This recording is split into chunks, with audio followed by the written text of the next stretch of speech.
Boker Tov. Today's daf is Daf Chof Gimel in Bab Mציעא. We learn for Achenu Kol Beis Yisrael and soon about Tzara B'Shivya. We're down about 15, 20 lines down on the page. Lema. The last word on the line is Lema Katanoi. Yesterday we had a machlokas between Rabba and Rava, not the machlokas between Abaya and Rava that we talked about before of whether Yish Lamidas is Yish or not. We came out with the maskana that a Yish Lamidas, we hold like a Abaya Yish Lamidas, is not considered Yish. Then we had another machlokas, whether Siman Ha'aseh Lidores is a Siman or not. A Siman, which is there originally but may be trampled on and obliterated, is that considered a Siman or not? Do you assume that since it may be obliterated, it's not a Siman, or do you say no, it's still considered a Siman, even though it possibly could be trampled and obliterated? So let me continue. Let's say this machlokas between Rab and Rav is actually is a machlokas among Tanoim. Rabbi Yehuda in our Mishnah. Look back at our Mishnah on Chaf Aleph. On the Chaf Aleph, we said the Mishnah said these are the things that you can keep. Right? The first Mishnah. It's really probably one long Mishnah. The Mishnah we're going to have tomorrow's daf, Chaf Daled and Beis and Chaf Hey and Aleph, is probably a continuation of this Mishnah, because this is Eilmatim Shalom and he goes on to say the ones that you're allowed to keep. All these things that have no siman, money that was dropped in the Rishus Harabim, payers that were all over the place, bundles, loaves of bread that are bakery loaves that they all look alike. So all those things you're allowed to keep. Rabbi Yehuda came along and said, Kol sheyesh bo shinui, if it's got something unusual about it, you have to call it out. And he gave an example. For example, let's say you find a loaf of bread and there's some coins inside, or a fig cakes with a piece of shard that fell in there. So those things that have some difference about them, maybe that's a siman, and you have to call those out. You can't just keep those. So that's what Mishnah said. The Kanakama said, what happened? The Mishnah said, Rabbi Yehuda said, call it b'sheish b'shin klavs. Anything that's unusual, you have to call it. Kate said, what's an example? Matzah igel v'tachacheres. You found some cake figs. A cake of figs, or fig cakes that it was a shard inside there, or a kik of tachmos, or a loaf of bread with some money in there. That's unusual. You have to call that out. Okay, that's what Rabbi Yehuda says. Why does Rabbi Yehuda come along and say that? Mashma Tanakama doesn't agree. Mechal Tanakama savar. You can keep it. That you can keep it in a case like that. Now, what's the machlokes based on? Savrua, we assume the kul yama siman above me'elav have a siman. A siman that here's always we've been talking about, well, whether the whether the guy was miyayish. When you find something, maybe he gave up hope. Do you assume he gave up hope yet or not? We don't know, right? If you don't know, well, you got a problem. You shouldn't take it for yourself right away. We said Rabbi Kiva says you leave it there. Most Mefarshim say you should pick it up and try to return it, hold on to it, put up signs, etc. You don't know if he was miyayish. What happens if you don't know if this is a siman? There's something over here. This doesn't seem to have any siman. So that's the question. Is a siman that possibly could have happened by itself? It's not a siman. The guy has something that, he'd marked with his name on it, please return to Yanko. That's obviously a siman, right? Or it's a clear mark that somebody did something to this thing and left a distinguishing mark on it. Fine. What happens if you don't know? For example, you have some figs over here, fig cakes that maybe a shard just fell into it. It's possible to say that it just fell in. That's our question. A siman which is possibly happened by itself. Do you consider that a siman? Do you say, well, no, you don't assume it happened by itself. It is really a siman, and the guy knows about it. Obviously, that means that the owner would have known about it. That's our question. So if we're assuming over here, we always have between Rabbi Yehuda and Tanakama, because otherwise, whenever you have Rabbi Yehuda Omer afterwards, whenever somebody says something afterwards, usually that's a machlokas. Sometimes it's only coming to explain. He's not arguing directly. No. But he's saying something. If it's got something unusual, he said, okay. But the Gemara is assuming usually it's a machlokas, unless the Gemara explains. Then no, that he's only trying to say. If he says, the Gemara says, "Bamesh by the more," when do you say that over here, not over here? Then he's explaining. But if he just comes along straight and says, Rabbi Yehuda says something, usually he's coming to argue, differentiate from the Tanakama. So the Gemara is assuming that the Tanakama says you can keep it, right? I'm sorry. Everybody, we're assuming now, in trying to explain that this machlokas between Rab and Rav is a machlokas Tanam, everybody holds that a siman that happened by itself is a siman. You don't know for sure. Maybe the guy put the shard in the in the fig cake. Maybe he didn't. Maybe he just fell in. We're assuming now that everybody holds that siman of Elif is a siman. Probably put it in there. You have to assume maybe he put it in there on purpose and he can identify it. He has identification mark. We also assume now that people leave food in the street. You see food, you don't pick it up, you just leave it there. And therefore it could have been stepped on. My love is some nasli doris come if you that's some machlokas over here. Tanakama says you can keep it because even though there was a siman, we're assuming now that it could happen by itself, but don't assume that. Maybe he put it there. And people don't necessarily pick up food when they see it. So therefore they might trample on it. So the machlokas here between the Tanakama and Rabbi Yehuda is the same as machlokas Rav and Rava. My love is nasli doris come if siman.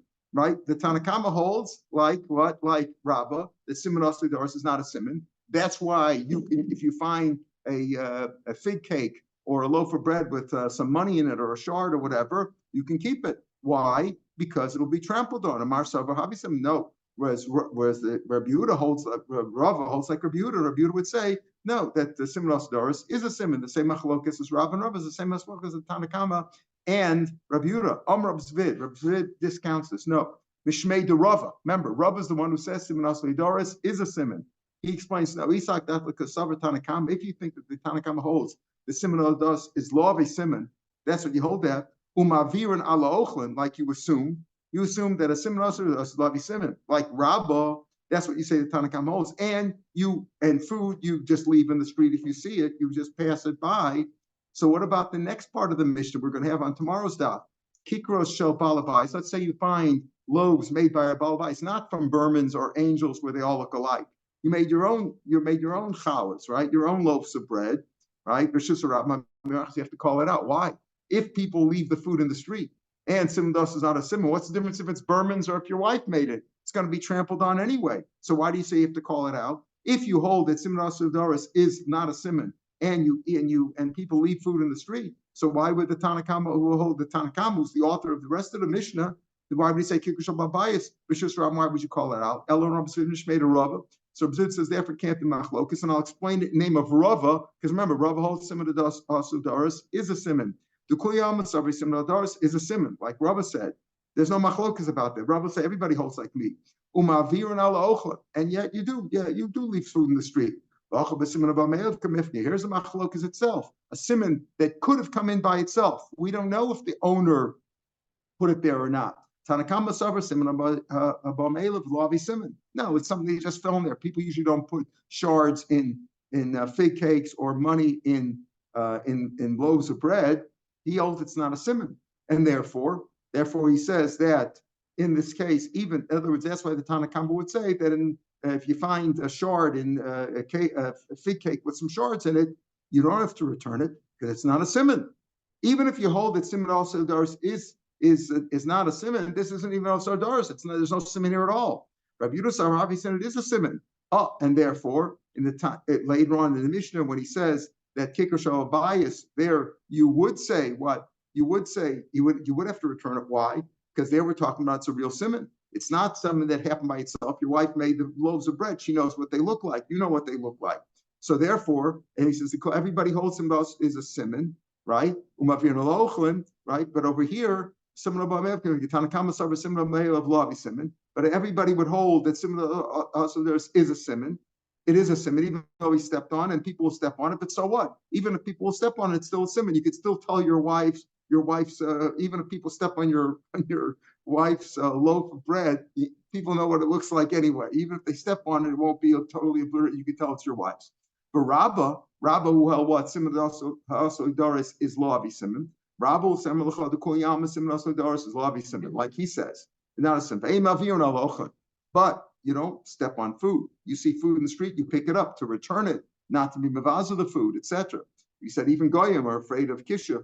That's a machlokas over here. Same thing as Rav Zvid said in the name of Rava, but Rava says everybody holds siman is a siman. Rava says everybody holds siman is law of a siman. The machlokas here is the same way. What the Tanakama over law machlokas is a siman that it could have happened by itself. We don't know that this person left that siman. Most people have an item. I have a siman on it. I know it's scratched over here, or it's torn over here, or it has some other identifying mark on it. But if it could have happened by itself, that's machlokas. Tanakama Sover is not a siman. Therefore, you can keep the fig cake. And Rabbi Yehuda Sover Havi siman is a siman. Therefore, you have to call it out. Ikanami, some say that not like we started off this whole daf by today's daf by saying let's say the machlokas between Rab and Rava of what siman also doris is a siman or not is the same as machlokas in the Mishnah, but rather maybe the machlokas in the Mishnah is a different in machlokas. What's that? Everybody holds that a siman that could have happened by itself. We still don't assume that. We assume maybe the guy put the money in the food in the cake. The siman also doris is lavi siman. We're assuming now, like Rabbah, everybody holds siman also is not a siman. Maybe that's the machlokas over here. Do you pass by food? Do you leave food in the street or not? The Marsava Ma'aviran. One says what people pass by food and they leave it in the street, and therefore siman also is not a siman. Therefore, you can keep this because even if you say that everybody agrees siman abba me'elav is a siman, but over here it's going to be trampled on because then a siman also is not a siman. The machlokas will be trampled on. Will you trample on food or not? You don't pass by food, and therefore you can identify it, even though if it would be trampled on, that siman would be obliterated, right? But since we say over here that you don't trample on food, right? That's machlokas. We assume that's machlokas. Do you trample on food or not? Tanakama says yes. And Rav Yehuda says no. Rav Sid says Mishmeid Rava Isak Tanakama Siman.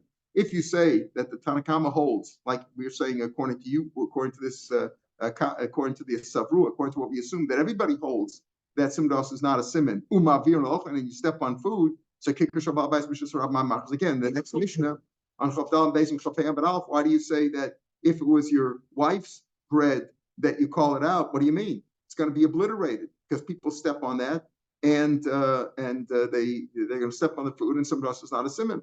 Rava, again, according to Rava, holds Kuliyama Siman is a siman. I'll explain the Mishnah. Everybody holds, if you hold like Rava, that someone else is a siman. And you leave food in the street. The question is there a siman here or not? Tanakama Sover, siman of a me'elav is not a siman, so there's no siman here to begin with. Number one, siman also doris. Even if Sonros is a siman, but over here there's no siman, because we're assuming over here that siman of Bambev is not a siman. That's what the Tanakama is. Rav Yehuda Sover Havi siman. So again, the machlokas will be whether simanos is a siman or not, and the machlokas is not either in simanos is a siman or not, and or mafir al ochlan. We're not. That's not the machlokas at all. For Rabba, who maintains that simanos doris is not a siman, he'll say everybody holds that the Tanakama and beautiful simanos is not a siman, like he said. And you don't pass by food. In other words, you're going to pick it up. The machlokas is the same. Is a machlokas? The machlokas is if a siman happened by itself, is that a siman or not? Tanakama Savar siman above is not a siman, so there's no siman over to begin with. Yes, people will not, will pick up food. They won't step on food, but there's no siman over here. Rav Yehuda Savar Havi siman. So that would be the machlokas. In other words, the machlokas in the Mishnah, if indeed is a machlokas, would be whether siman abba me'elav is a siman or not, but not about siman also doris. Rab and Rav argue about that. Rabba will say everybody holds siman also doris is not a siman, and Rav is not a siman. And Rabba holds everybody holds that everybody in the Mishnah holds that siman also doris is considered a siman. Siman also doris. Rav Svid, 4 lines from the bottom of the page. So what's the general rule of Aveda? In other words, when is it considered really? He's really explaining when is it considered yish? What is yish? Rashi mentioned it before the other day, right? When a person says Vayle l'chasar and kiss, Rashi mentioned it where? Rashi mentioned it back on Chafalf and base, 3rd, 4th line from the top in Rashi. Here the Gemara says it. Woe to this loss that I've had. That's mi'ayish lameda. That's considered yish. But again, the issue is we still have the issue when you pick up something in the street, or if you find a $5 bill on the street. Can you assume that the guy has lost it or not? That he knows about it. When he loses a $5 bill in the street, and he knows there's no siman on it, he's going to be mi'ayish. But has he given up yish yet? We don't know that. If you don't know, that's the issue of Abai and Rava. Yish l'midas is yish or not. But there are examples where of many things where the person for sure is miyash. We had the case where the river overflowed and took your stuff downstream. There, for sure, the person is miyash because he knows that he's not going to have it anymore. If he knows he dropped it, if he knows he lost it. So there's different cases. You have to look at the situation. But yish is when he says, I'm giving it up. We paskin like Rava in the machlokas of siman ha'asuli dores. Is it a siman or not? Is it a siman or not? Rava says it's still a siman. Yes, it might be trampled on, but you don't discount it and don't say that the siman is necessarily gone. Therefore, Rav Zvid says the name of Rava, if you have bundles of grain or whatever in the Rishus Rabim, you can keep them. Oh, what about the siman? There is no siman here. In Bishus Yochid, so why does Rava say it? We're going to see in the next line, but this is where, because he learns that the Mishnah is speaking about where there's no siman. When there's no siman, you could keep it. All right? Bishus Yochid, can you keep it if you find Bishus Yochid? Iderach Nefila, if you could tell that he just dropped it by accident, then Re'eh Shalom. Why? Because he has no siman on it. Even if it was Rishus Yochid, he has no siman on it. What would be the siman? The place that he dropped it. But he doesn't know where he dropped it. If he just dropped it, you don't know where you dropped it. Like you lost your keys or you lost your wallet, you don't know where it is. So you can't say I left it in this place. So if it just fell down Re'eh Shalom, but if you could tell he placed it down, he put it neatly in a corner or on top of something where you could tell that he placed it there, then no telemachas, you have to call it out. It's like, say, if somebody left something in a cubby over here, he placed it there. It didn't just fall there. So you have to call it out. Even though there's no siman on the item, let's say somebody came into shul with a standard siddur. There's no name on it, but it's a well-known siddur. It's a standard. It's a base tefillah or it's Korans or something like that. And he put it in a cubby. There's no marking on it. It's not usually the shuls, I think, say they belong to the shul, but there's no marking on it. But he could tell the siman is he knows he put it in this cubby. That's a siman. So then you'd have to call it out. Oh, so Rav is talking about a case when he says that you can keep. And B'shus Yochid, if it was derech nefila, you can keep it. If it was derech hanacha, you have to call it out. That's where it doesn't have a siman.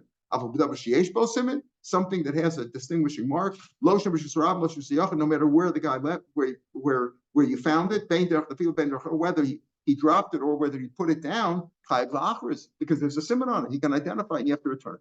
So the Mishnah said, somebody else. no, it's in your Rosh Hashanah. You didn't lose it. You didn't lose it. Yeah, Rosh Hashanah, right. Anybody's yard. I don't care whether it has a siman or not. It doesn't have a siman. Well, I know it's long. well, okay. So the first thing is, if it's in my yard, you can assume it's mine. Exactly. I was counted by. No. Oh, anybody's. I go into Rosh Hashanah. You pass by somebody's fenced-in property, whatever it is. But how do I? Yeah. It's his. It's not. Okay, you've asked him if it is. But no, it doesn't. No, if it does, if it's his, if it's the owner's, then there's no problem. There's no problem. Okay, you're in a hotel or someplace like that. It's also that's Rosh Hashanah. Rosh Hashanah is not ownership. Rosh Hashanah means a private place like Shabbos, right? This is a Rosh Hashanah on Shabbos. I'm walking to a shul in a cupboard. That's a Rosh Hashanah. This is all Rosh Hashanah. There's no Rosh Hashanah. Rosh Hashanah is 600,000 people in a big public area. This is not. Yeah, of course. This is Rosh Hashanah. It doesn't mean ownership. Doesn't mean it's my private property. It means a place. It's not a public place. Almost everything is Rosh Hashanah. Almost everything is Rosh Hashanah. You could have a simta, but even that is hard to think. Almost everything is Rosh Hashanah. The street might be what we, a Carmelist, like that. But it's in between. So all those things left in shul and in your basement. Okay, so there. Number one, as we said, the makom is a siman. Makom is a siman. And plus, basically, the makom is your siman. Besides other distinguishing marks. Machroz shodagim. So let's say you have strings or bundles of fish. You find the bundle of fish, you can keep it in the Rosh Hashanah. Why can't you tell the way it was tied up, as we said, like the knot be a siman? But the side we're talking about, it was got a hunter's knot on it. Everybody ties it this way. All the fishermen, all the fishers, it's all the same. It's a standard thing. It's like you go into the market today, and everything is packaged the same way. See, there's no siman. Minion siman. Okay, how many fish are there? Why don't you if there's a string of fish, how many fish are strung onto this string or whatever, right? Why don't you say count how many are? The minyan siman. That's the minyan of the shavan. Again, they're all standard. They they sell them all in bundles of 5 or bundles of 10. So it's a standard thing. You can't tell. Minyan avisim and avisim is normally a case when they're not all the same way. Let's say we had a case where you had 3 talasim, whatever, or 4 or 5. Let's say I found some talasim, and can you tell me how many are there? If I say talasim, you can't tell me 2 because 2 is standard, right? But if you tell me there's 5 and there's 5, is that a simon or not? We said matzah has to be fine. Vessels, silver vessels, or kanchoshus, or brass, or gisrin shalev, or pieces, broken pieces of lead, or any kind of metal. You shouldn't return it. Until the person gives an os, a simon. Or he tells you how much it weighs. If he knows how much it weighs, that's a simon. Since weight is a simon, nami avi simon. They always go together, right? Whether it's mishkal, weight, measure, or count, they're all the same. If mishkal is a simon, so is measure. I know exactly that there's whatever's a measure of whatever the measure is, 2 liters or whatever, or minyan or how many, that is a simon. So minyan is a simon if it's a valid simon. In other words, if you tell me that a box of 10 chocolates, here I found a box here and they all come box of 10 chocolates, how many are there? That's not a simon. They're all come in boxes of 10. But if you know how many it is and it's not a standard, then it's a simon. Pieces of meat. Am I loving mishkal? So why can't you tell by the weight? Is it a kilo? Is it 2 kilos? Is it half a kilo? Mishkal d'shav. And again, they're all sold in the same weights. They're all sold by the kilo. All these pieces of meat come in kilo standards. So why can't you tell what cut it is, what part of the meat it is? Is it from the neck or from the thigh, the hip? Why can't you tell what part it is? What? Number 6 or number 7. Right. Milo Tanya, did we not learn? You find pieces of fish, the dagnashach, or a fish that's a piece has been bitten out of. You could tell they're chayv lachers because those are simanim. If you find barrels of wine, or of oil, or grain, or dried figs, of olives, so those you can keep because those are standard. But the point is, if you see by pieces of fish or of a fish that's bitten into, there is a simon. So why can't you tell over here also what part of the animal is? That's different because there, where you could tell where you have to return pieces of fish, it's because you could tell by the cut, the way it's cut. That's a simon. But anyway, if you just say it's from the flanken, Rashi, the Dafka says it's the neck, but he says it could also be flanken. Rashi uses the word flanken, the side, whatever. The point is, you can't tell from the part of the animal because those are standard. But you could tell when he says that you find pieces of fish or a fish that's bitten into, there it is a good simon because you can tell the way it's cut. You heard the Rabba Barapuna, so whenever he would send fish home to his wife with the goyish shliach, in order to identify that his wife should know that it came from him, and the fish and the fish is a problem because you don't know where the fish is, right? The fish might have been, it could be a piece of fish from a non-kosher fish. So he would cut it in a triangle. He would give it with 3 corners and make it into a triangle, and then his wife would know that he's the one who sent it.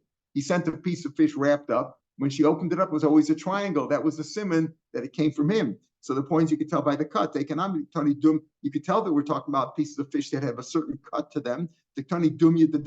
Like a fish that's been bitten into. So you could tell the way it was bitten into that it was that's a simon. Somebody bit the head off or bit the tail off or something like that. So the point is, though, yes, all these things could be a simon. The weight, the measure, the count could be a simon if they are unique, but not if they're standard. Shmamina, you see from here, like we said, that it's got to be where you can tell by the cut. Amar, what about the second thing you said? Chevesh yain, if you have barrels of wine, jugs of wine, shal shemen or oil, shal tfur, grain, shal grogers, figs, shal zaysim, olives, or shal you can keep vayvatanan. We learned kadayan, kadashemen. If you have jugs of wine or oil, chayvach, you have to call them out. You have to announce them because they have a simon. Amar zera, amar masnisim beroshim.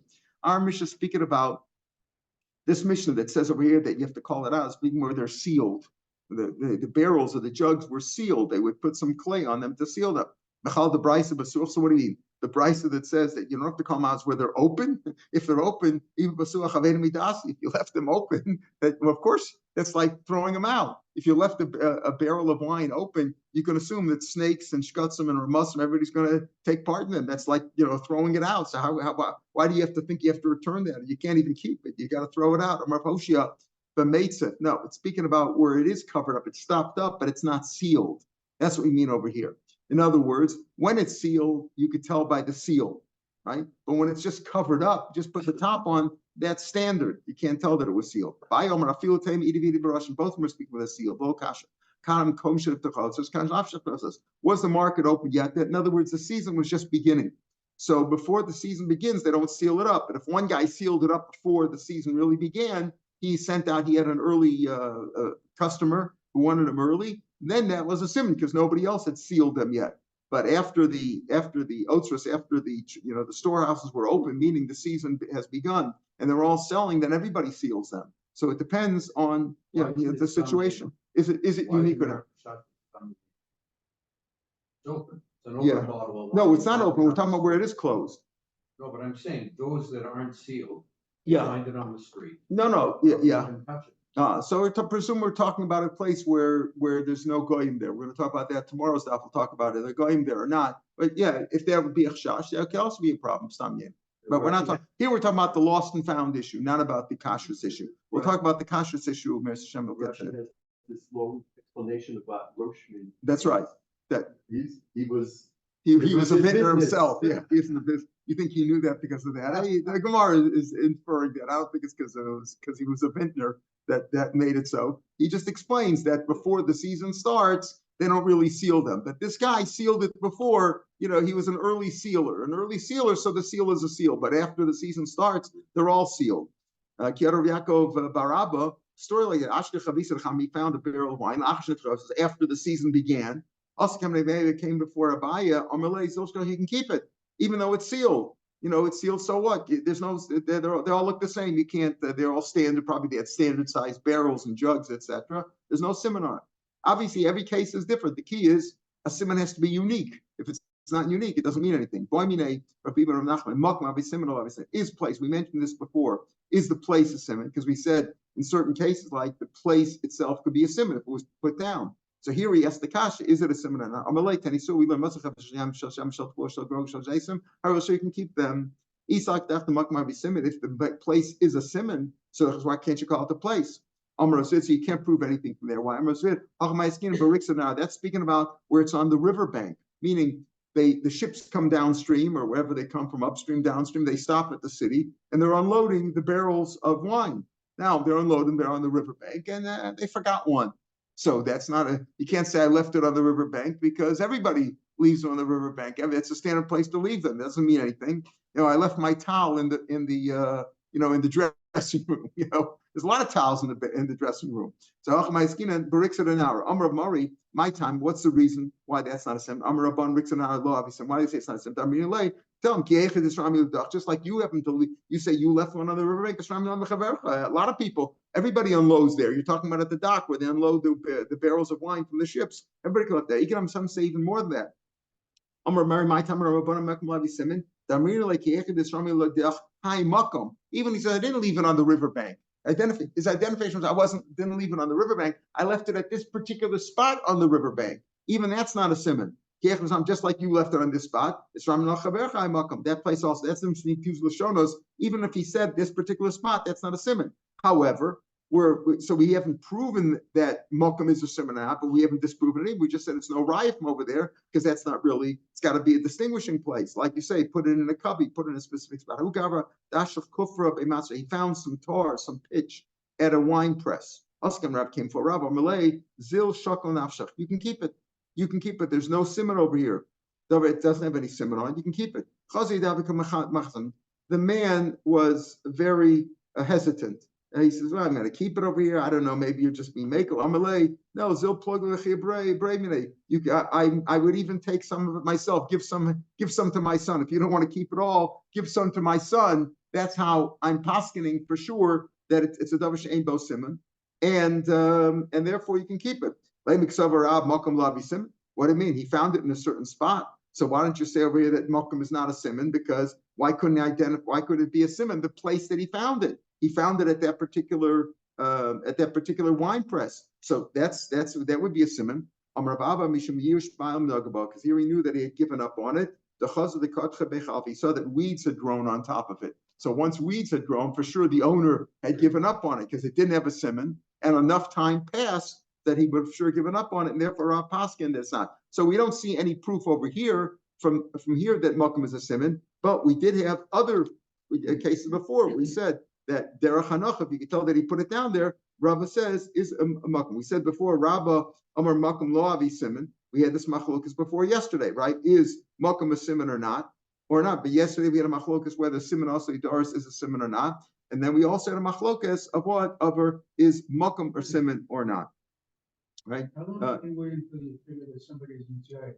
You have to, I think it all depends on the case. Every case is different.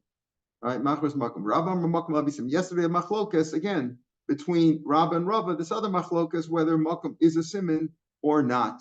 Right? Rabba is we had yesterday, Machmas Makum. What do you call you? Place to place. Rabba Amar Makum Lo Avi Siman. Dietma Makum Rabba Amar Lo Avi Siman. Rabba says, just like Rabba says that siman also Doris is a siman. Rabba also says, and we pass like Rabba, that a place is a siman. Here he asked it as a kasha of this rabbi, and he said, is that a proof that Makum is a siman? He couldn't prove from here, but still, that's a machlokas. Rabba says Makum is not a siman. Rabba says it is. Rav Shimon Elazar Omer. So at the end of the Mishnah, we had Rav Shimon Elazar said.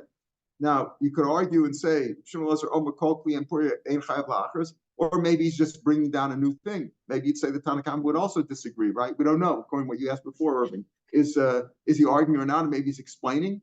Can't tell from here. Kol Kli and Puria says any new item is not a chav. What do you mean by Kli and Puria? New vessels, new items, shows of us and that the eye has not yet taken note of. In other words, it's so new that even if there's no siman on it, sometimes even if it's you have an item, you could tell it's yours because it looks the way it looks, even though there's no particular siman. So that means new items. Rashi says that Ampuria is an abbreviation. It's an acronym for Ein Po Raya. There's no Raya. Ampuria, it's like so new. Ein Po Raya. There's no proof, but it's a person who takes note of it. Sometimes you can tell it's yours, even if there's no siman. If there's a siman, so what if the eye hasn't been accustomed to it or doesn't recognize it? Let's say he's got a siman. If there's no siman, so what if you recognize it? You can't just say I recognize something. You need a siman.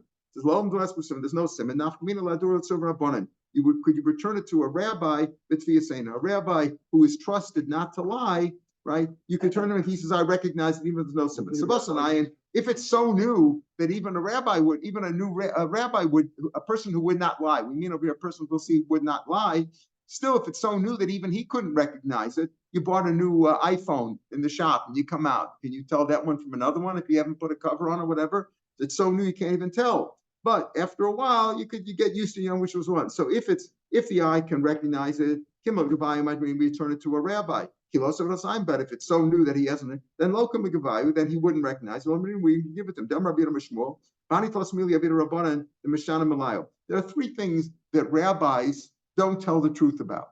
But we'll see that's a good thing. Why? Masechta. For example, you say, listen, are you learning brachas now? Can you ask me a kasha brachas? Don't say yes. Don't be a bal guy. But say, well, I'm not learning it now. I'll check it out. Don't be a bal guy and say, I know this backwards and forwards. Uvapuria. People said, have you been intimate with your wife? It's not proper to say yes, even if you have been. You say, no, it's a midas, it's sneeze to say, no. You don't talk about that. Uvershpiza. Or when, let's say, you come to a town, those days they didn't have hotels and things like that. People stayed at people's houses or an inn, or you stayed at, let's say, a host, they'll call him a host. And you say, oh, is this guy a good place? Is this a good place? I'm here in Lawrence. Is it a place? Is this a good place to stop into? Do they have a lot of food there? Oh, yeah, they're very generous. Just go knock on the door. Then everybody will go there and they'll drive the guy crazy and they'll eat up all his money, So don't say that the host was so nice to you over there. Not consider lashon hara, because rabbi, in other words, it's proper to tell a white lie about these kind of things. Why do you say that the rabbis lie about these things? What are you talking about? The answer is that to know that you would tell, they only lie about these things because it's proper not to tell the truth, not to hurt other people, and to be more tzniistic and to be more modest. It's proper to lie about those things, but only those three. The point of saying that the rabbis lie about those three is not that they're liars, to show they only lie about those three. And to tell you that if they lost something and they recognize it, even if there's no siman, if you know that these rabbis, these are proper rabbis that they only lie about these three things. Bahani plus, then madrinally you return a lost item to him, even just on the fact that he recognized it, even if there's no simon. But if he lies about other things, right, then lo madrini, we wouldn't return it to him because then he's not trustworthy. Marzutra Hasidim, Marzutra the pious one. He was like a judge also, as a chashuv man. He was at an inn or a host, and somebody stole the host's cup of silver. There's different gears over here. Some say that it was stolen from him. Rashi prefers that it was stolen in the inn that he was staying at. Somebody stole the silver cup. He saw one Talmudic student there, the Moshiare, who washed his hands, wiped his hands on somebody else's shirt, used somebody else's. Amar, so Marzutra act as a judge over here. Amar, this is the guy who doesn't care about somebody else's property because he used somebody else's shirt to wipe his hands with. Kuf say they tied him up, and he was moda. They didn't torture him. He just, they caught him, and he was moda to this to show that it wasn't. That's why they say it wasn't talking about Marzutra's own stuff, because it would have been improper for him to be the judge about somebody else if it was his cup. But he was an impartial observer, and also they didn't want the host to be choshet that he took it. So he caught the guy by doing in this story. Tanya Umoder of Shimon Elazar, even of Shimon Elazar, who says that Klei and Puria, new items that he said in our Mishnah that you can keep because there's no simon on it and they're so new that even a tzur merabanan, even a rabbi would not be able to identify it. He's motive became chadash mishav sign. If, like we said, if the eye has taken note of it, that a rabbi could have recognized it. What are examples of that? What are things that the eye has not taken note of? In other words, they all look alike. They're brand new. You can't tell. And there's no, you wouldn't recognize them. Could go and bade machtan. Let's say the poles that they stick needles into. There's poles that they use for tzinoros or other kinds of needles, weaving needles, whatever. Machros shakadumos, or a bundle of axes. Kalil shamru. One of these things to keep bisman shemasnech, you found them one at a time. You find two at a time or more, because then the minion itself could be a simon. Obviously, you don't say I found X's, but I found something that you chop a tree with. How many are there? If you can identify a minute, then as we said before, minion is a simon. My body, what do we mean by body? Shuchido means like rods. It means that they put things into. My brother, body, something that you hang something else on, is called bad correlate. Yahoo, like we learned at Tananos and we learned elsewhere, that Allah echad bad echad, if you have one leaf on one stem, there bad means a stem. It means something that something else is hanging on to. Here also it means a rod that you hang pins on or whatever, needles. If you save something from a lion, a wild animal, or whatever, a leopard, whatever, or from the wave of the big wave, an ocean wave, or a tidal wave, or whatever, or from the river overflowed, right? The flowing river, then or most bisrati, you find it in on the highway or plateau or in the public square. But like you can keep man. So again, he says another thing there, that if you find something where clearly the owner, when he saw the lion taking it away, or he saw the river sweeping it away, or something like that, or in a public place, you can assume that there was yish there too. Again, this idea of when is there yish or not. If there's some suffix about it, you can't keep it for yourself. You must return it, call it out to the owner, hold on to it till Adam come, whatever. But not but any place, as we said, Malcolm, we paskin like Rabbi Malcolm is a simon, and even Dover Asi Doris is a simon. That's how we paskin. All right, tomorrow we'll pick it up. Actually, picked it up already from Tanya from above. I will be on the podcast, and on Sunday we'll pick it up from the Mishnah. Eilu Chayv Lahachar is the bottom of Shabbos' daf. It's also on the podcast already through the Mishnah. We'll pick it up from the beginning of the Mishnah on Sunday. Sunday is Purim, the present, right?